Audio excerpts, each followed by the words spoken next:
Hi guys, welcome back to the Welsh Political Explainers YouTube channel.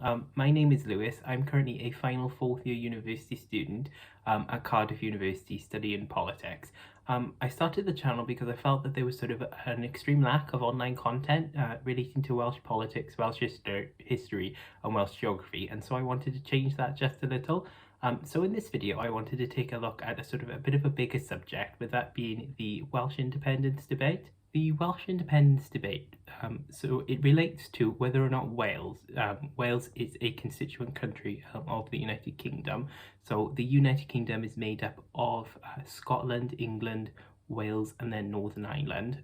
So the Welsh independence debate it relates to an ongoing discussion within Welsh politics and Welsh political discourse as to whether or not Wales should leave the United Kingdom and become its own separate country. And in doing this, it would obviously be able to join international organizations such as the United Nations, the World Bank and the IMF, which is currently obviously not able to do because it's part of the United Kingdom.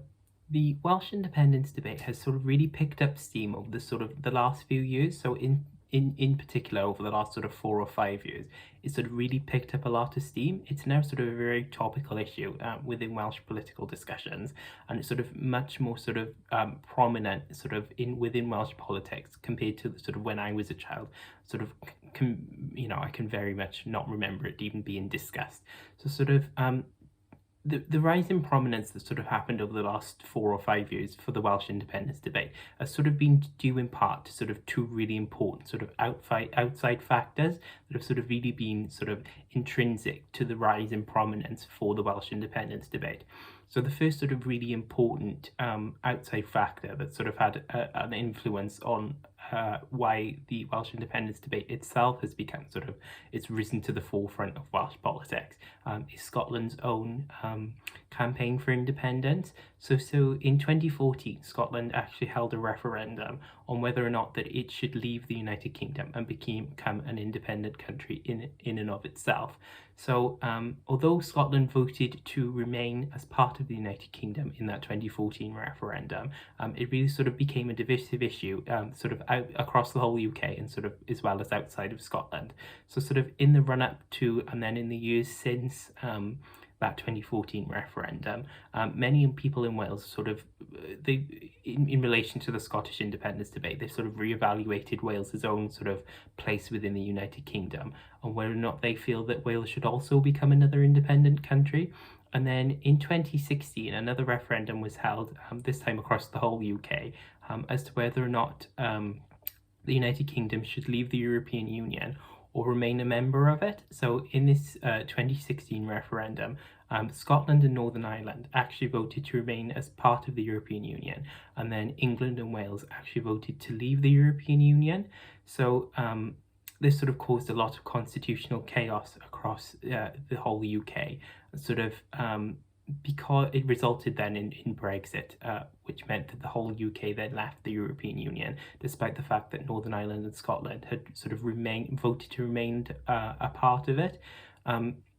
So then this fueled another discussion, another rise in discussion for Scottish independence, and then a Welsh independence discourse developed also alongside this. So the main party in Scotland at the moment is the Scottish National Party, or the SNP. So they're the main party that very much advocate for Scotland to become an independent country. Then they have a sister party in Wales known as Plaid Cymru, which we've looked at in some previous other videos. So Scotland's SNP party very much advocates for Scottish independence and wants to hold. So they were the reason that the 2014 referendum was held on Scottish independence, and then they obviously advocate for Scottish independence. So their sister party in Wales, Plaid Cymru, also now advocate for Welsh independence. So it's really important. I cannot understate how important the Scottish Nationalist Party's ethos of Scottish independence has been fundamental in why Plaid Cymru has become much more they're stronger advocates now for Welsh independence than they perhaps had been in the past.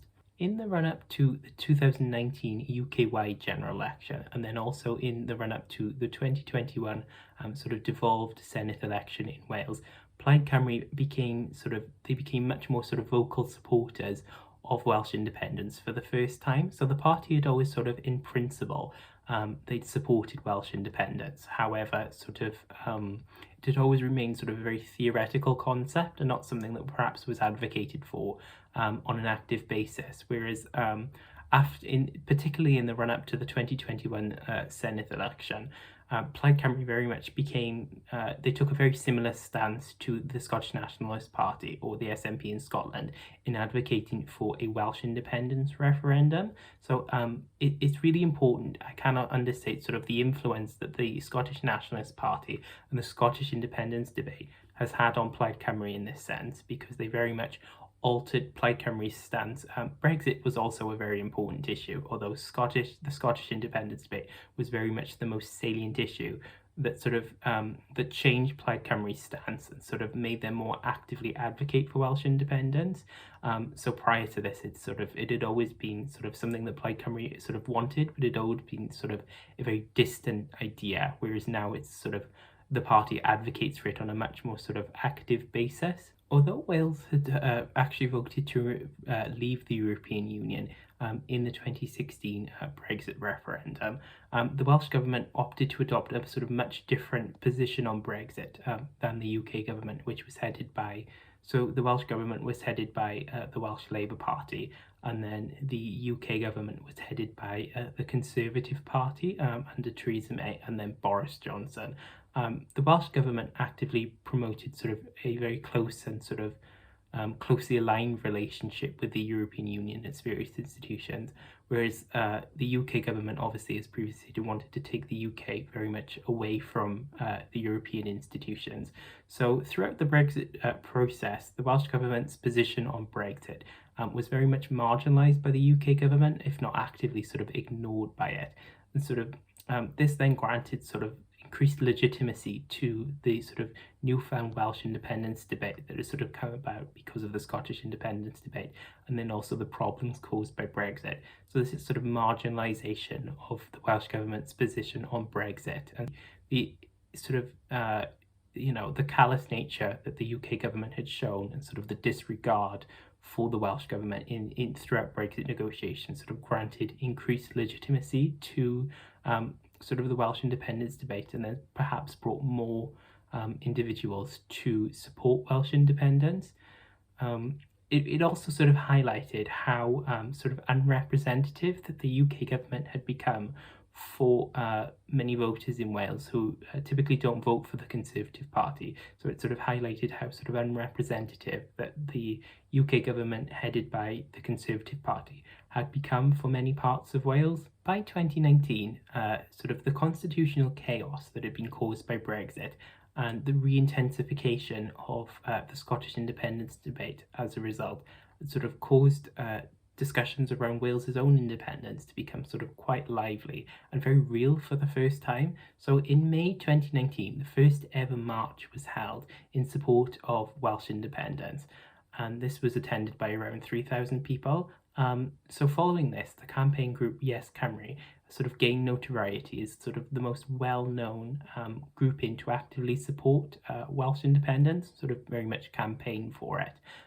Following this then, sort of the pursuit of a Welsh independence referendum became sort of a much more fundamental goal for Plaid Cymru, and sort of something that was much more actively discussed by the party than it had been for sort of the previous many years of its history. So now that we've taken a look at how the Welsh independence debate has risen to prominence in recent years, I thought it would also be really important to take a look at how at some of the possible advantages that Welsh independence could bring to Wales. So the first sort of really important sort of advantage that Welsh independence could bring to Wales would be that it would allow the Welsh government to become sort of the sole most important political decision-making body for the whole of Wales. So currently a lot of non-devolved policy areas are still controlled by the UK government, And as we sort of mentioned previously, the Welsh government's position on Brexit was somewhat sort of ignored by the UK government, which resulted in the UK government sort of very much marginalising the Welsh government's positions throughout Brexit negotiations. However, if Welsh independence were to be obtained, there would be no sort of UK government any longer to sort of marginalise the Welsh government, which would mean that the Welsh government was then able to sort of, it would become the sole decision-making body for people in Wales. This sort of a second really important advantage that Welsh independence could bring to Wales would be that it would allow the Welsh government then to be able to spend tax revenues. So currently how tax revenues work is that they're collected by the UK government and then they're redistributed out to Wales as a devolved area in the UK. However, if Wales were to sort of obtain independence, tax revenues would then be collected in Wales and then they would be able to be spent in Wales. So currently the UK government spends taxes on things that perhaps are not the most important to voters in Wales. So for example, the UK government currently has a nuclear weapons system and spends per head quite a lot on defence, whereas if Welsh independence were to be obtained, the Welsh government would then be able to sort of readjust how tax sort of revenues are spent. So it could mean that rather than spending things on programs such as a nuclear weapons program, the Welsh government would be able to spend sort of tax revenues on things such as infrastructure projects, transport, many other sort of really important sort of infrastructure projects. Thirdly, the Welsh independence, gaining Welsh independence would allow for Wales to be able to take control of its own natural resources for the first time. So currently, largely the current arrangement doesn't benefit Wales, as Wales is a part of the United Kingdom. So a large sort of proportion of Wales' natural resources is sort of used for the benefit of individuals and areas in England. Whereas if Wales were to become an independent country, this would sort of create financial advantages for Wales, because it could mean that the natural resources then, if they still wanted to be sort of exploited or used by individuals and organisations in England, it would mean that Wales would then profit from this, because they would be able to sell those natural resources to England, which currently they don't, because Wales is a part of the United Kingdom. It would also be, in addition to being a financial incentive, it would also be an economic one, because it would create the opportunity for new jobs and business opportunities to be created for the first time, given that those don't already exist, because Wales is a part of the United Kingdom. So those are sort of three of the most sort of important advantages that Welsh independence could bring to Wales. However, there are many others. That covers sort of the possible advantages that could potentially happen if Welsh independence were to happen. Although now we need to sort of take a look at some sort of very real and important possible disadvantages of Welsh independence if it were to happen. So the first sort of possible disadvantage would be very clear, and it would be it would happen quite quickly in the event of Wales voting for independence in any referendum. So the initial aftermath of the vote for independence in any referendum would obviously be quite chaotic. It would be sort of very uncertain.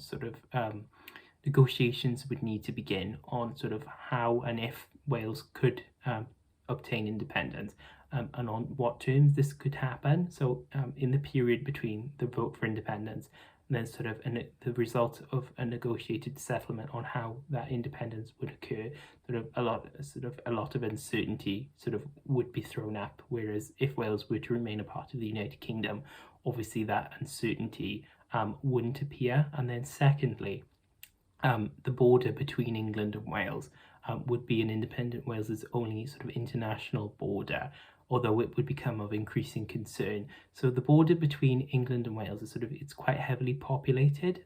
It even in some instances sort of intersects opposite sides of the same street. So this would also cause further uncertainty to appear, because sort of how regulatory barriers would be implemented would obviously be sort of something very difficult that would need to be negotiated.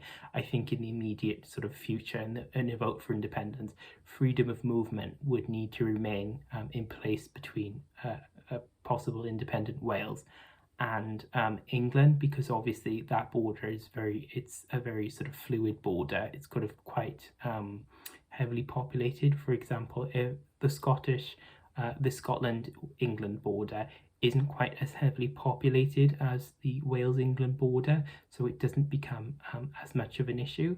And then sort of a third really important issue to discuss would be what possible currency an independent Wales would use. So would it continue to sort of use the pound sterling, or would it have to use an entirely a new currency or an alternative currency such as the euro if Wales were to vote for independence? So this would also sort of contribute to further uncertainty that could possibly appear. And then a sort of final possible disadvantage would be around sort of logistical difficulties, so things such as supply chains. If these were to sort of be adversely affected by a vote for independence in any referendum, then that sort of obviously needs to be calculated for, because obviously Wales's food security could potentially be thrown sort of into uncertainty, which would obviously cause further uncertainty to appear. And then also things such as pensions might be negatively affected also. So this would obviously be sort of, these things would cause logistical difficulties, which would obviously need to be resolved through a sort of negotiated settlement. There are also sort of many other possible disadvantages to Welsh independence that could occur, although these are sort of some of the most important. In conclusion, the Welsh independence debate is certainly a very interesting topic to take a look at. It's sort of risen to prominence in sort of a very short period of time, but it's become a very salient issue sort of within Welsh politics, and then also in Welsh political discussions in the relatively short time that it's taken to rise to prominence. The debate has fundamentally changed sort of Plaid Cymru's policy position, with the party now being committed to holding an independence referendum if they were ever to achieve a sort of victory in a devolved Senedd election in Wales. Although the rising significance for the Welsh independence debate has certainly not happened on its own, and has been a result of outside factors such as Brexit and the Scottish independence debate. The issue of Welsh independence is likely to remain a very important and focal discussion in Welsh politics for decades. It's also likely to be influenced by sort of the continuation of outside factors. So, for example, if Scotland does manage to achieve its own independence, it's likely to sort of completely change the Welsh independence debate, because obviously then it changes the whole constitutional future of the whole United Kingdom. Or even if the UK eventually does rejoin the European Union after Brexit, this would also fundamentally change the Welsh independence debate. That covers pretty much everything I wanted to talk about in this video. So the Welsh independence debate is certainly a very interesting topic to take a look at. Although it's sort of risen to prominence in a relatively short period of time, it's certainly made an impact upon Welsh politics in the time that it's sort of in the relatively short period of time in which it's gained notoriety. There are various advantages and disadvantages associated with the possibility of Welsh independence, as there are with all things, although they are what makes sort of the debate very interesting to look at. If not, they sort of make debate around Welsh independence very lively, if not heated sometimes.